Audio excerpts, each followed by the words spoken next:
வணக்கம் நண்பர்களே. நமக்கு நிறைய சோதனைகள் வரும்பொழுதெல்லாம் துவண்டு போறது உண்டு. அவர்கிட்ட கண்ணீர் விட்டு ஏன் எனக்கு மட்டும் இந்த மாதிரி எல்லாம் நடக்குது அப்படின்னு சொல்லி அழுகிறது கூட உண்டு. ஆனா உண்மை என்ன தெரியுமா? இறைவன் நம்மள ஒவ்வொரு நாளும் ஒவ்வொரு வினாடியும் ஆசிர்வதிச்சுக்கிட்டே இருக்காரு. நம்ம நம்பிக்கையோட செயல்பட்டு நம்மளுடைய புத்திசாலித்தனத்தை பயன்படுத்தி சோதனைகளை வென்று நம்மளுடைய திறமைய நிரூபிக்கணுங்கிறது தான் அவருடைய விருப்பம். அதை எப்படி செய்யலாம் அப்படிங்கிறது தான் இன்னைக்கு நான் சொல்ல போற கதையில இருந்து நீங்க கத்துக்க போறீங்க. ஒரு நாள் ஒரு அரசன் மாறு வேடத்துல ஒரு கிராமத்தை நகர்வலம் போகலாம் அப்படின்னு சொல்லி வராரு. அங்க ஒரு சின்ன குடிசை வீட்டுல ஒளி பிரகாசமா எரிஞ்சிட்டு இருக்கு. அங்க இருந்து ஒரு இனிமையான பாடலும் ஒலிக்குது. அரசர் ஆச்சரியப்பட்டாரு. இந்த நேரத்துல யார் இவ்வளவு மகிழ்ச்சியா இருக்காங்க, போய் தான் பார்க்கலாமே அப்படின்னு சொல்லி அந்த வீட்டுக்குள்ள போறாரு. அங்க ஒரு தொழிலாளி சந்தோஷமா இறைவனை புகழ்ந்து பாடிக்கிட்டு இருக்காரு. அரசர், நீங்க என்ன வேலை செய்றீங்க அப்படின்னு கேட்டதும் அந்த தொழிலாளி, நான் செருப்பு தைக்கிற தொழிலாளி, தினமும் சம்பாதிக்கிற வருமானத்துல இறைவனுக்கு நன்றி சொல்லி மகிழ்ச்சியா வாழறேன் அப்படின்னு சொன்னாரு. உடனே அரசர், உங்களுடைய வருமானத்தை சேமிக்காம எப்படி நம்பிக்கையோட இருக்கீங்க அப்படின்னு கேட்டதுக்கு தொழிலாளி, ஒவ்வொரு நாளும் இறைவன் என்னை ஆசிர்வதிக்கிறார் அப்படின்னு சொன்னாரு. இத கேட்டதும் அரசருக்கு இவரை சோதிச்சு பார்க்கணும் அப்படிங்கிற எண்ணம் வருது. உடனே அவருடைய அரண்மனைக்கு போய் அன்று இரவு ஒரு புதிய சட்டத்தை கொண்டு வராரு. இனிமேல் ராஜமுத்திரை இல்லாம யாரும் செருப்பு தைக்க கூடாது அப்படிங்கிறது தான் அந்த சட்டம். அடுத்த நாள் இரவு அரசர் கிராமத்துக்கு போறாரு. அதே பாடல், இசை, ரொம்ப சந்தோஷமும் இருக்கு, அங்க உணவும் இருக்கு.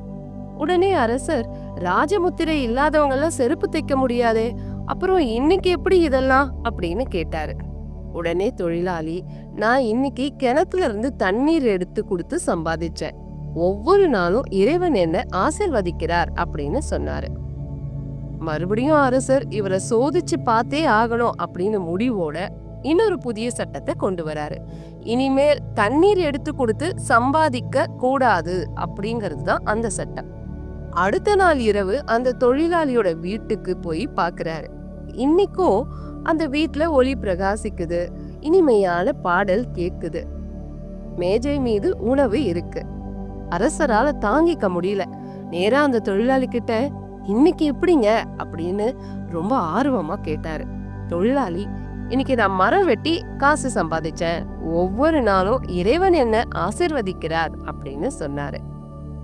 சரி, இவரை இப்படியே விட்டா சரியா இருக்காது, இவரை வேற விதத்துலதான் சோதிக்கணும் அப்படின்னு முடிவெடுத்து அவர் என்ன பண்றாரு, அரசர் அன்னைக்கு இரவு மரம் வெட்டக்கூடிய தொழிலாளிகள் எல்லாரும் அரண்மனையில காவலாளியா சேரணும் அப்படின்னு கட்டளையிடுறாரு. அன்னைக்கு அந்த தொழிலாளியும் அரண்மனைக்கு போறாரு. அவரு புதுசா முதல் முறையா அரண்மனைய பாக்குறாரு. வியந்த அரண்மனைய பாக்குறாரு. அவருக்கு காவலாளிக்கான உடையெல்லாம் கொடுக்கறாங்க. அதையெல்லாம் ரொம்ப சந்தோஷமா போட்டுக்கிறாரு. அவருக்கு உடைவாளும் கொடுக்கப்படுது. எல்லாத்தையும் எடுத்துட்டு போய் கம்பீரமா நிக்கிறாரு. ஆனா மாலை வரும்பொழுது அங்க அரண்மனையில, எனக்கு இன்றைய கூலிய கொடுங்க அப்படின்னு கேக்குறாரு. அப்பதான் அவருக்கு அந்த ட்விஸ்டே புரியுது.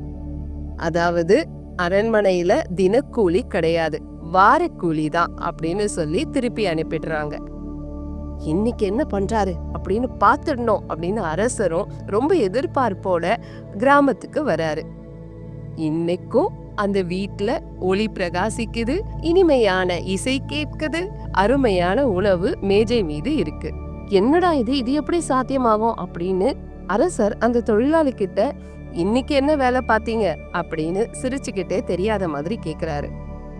தொழிலாளியும், எங்கங்க மரம் வெட்டுறவங்க எல்லாரையும் அரண்மனைக்கு வேலைக்கு வர சொல்லிட்டாங்க, ஆனா எனக்கு தினக்கூலி கிடையாது, வாரக்கூலி தான்னு சொல்லிட்டாங்க, அப்புறம் எப்படி இந்த உணவெல்லாம் அப்படின்னு ஆச்சரியமா கேக்குறாரு. அதுக்கு அந்த தொழிலாளி, எனக்கு ஒரு உடைவாள் கொடுத்தாங்க, அதுக்கு மேல இருக்க பகுதியை எடுத்துட்டு கீழே இருக்கிற பித்தளைய அடமானம் வச்சு உணவுக்கு காசு வாங்கிக்கிட்டேன் அப்படின்னு சொன்னாரு. அரசர் ஆச்சரியத்தோட, ஐயோ நாளைக்கு நீங்க மாட்டிக்கிட்டீங்கன்னா அப்படின்னு அரசர் கேட்டாரு. அதுக்கு தொழிலாளி, இல்லங்க, அந்த மேல இருக்கிற பகுதிக்கு கீழே அந்த உடைவாள் மாதிரியே மரத்துல செஞ்சுட்டேன். அத உடைக்குள்ள தானே வைக்க போறோம் வால் பகுதிய, அதனால யாருக்கும் தெரியாது அப்படின்னு சொன்னாரு. தொழிலாளி மீண்டும், இறைவன் மேல எனக்கு முழு நம்பிக்கை இருக்கு, இறைவன் ஒவ்வொரு நாளும் என்னை ஆசிர்வதிக்கிறார் அப்படின்னு சொன்னாரு. இவரை இப்படியே விட்டாலாம் வேலைக்காகாது அப்படின்னு தீர்மானிச்சு அரசர் தினமும் தீர்ப்பு சொல்ற இடத்துல இந்த தொழிலாளிய பணியமர்த்துறாரு. அன்னைக்கு ஒரு குற்றவாளிய கூட்டிட்டு வராங்க. உடனே அரசர் இந்த தொழிலாளிய கூப்பிட்டு, இவன் ஒரு குற்றவாளி, உங்க வாளை எடுத்து இவன் கழுத்தை வெட்டுங்க அப்படின்னு கட்டளையிடுறாரு. இவர் உடனே சத்தமா, இந்த மனிதர் நல்லவராய் இருந்தார்னா என்னுடைய உடைவாள் மரமாக மாறட்டும் அப்படின்னு சொல்லி வாளை எடுத்தாரு. அந்த வாள் மரமா இருந்தது. மக்கள் எல்லாரும் ஆச்சரியப்பட்டாங்க.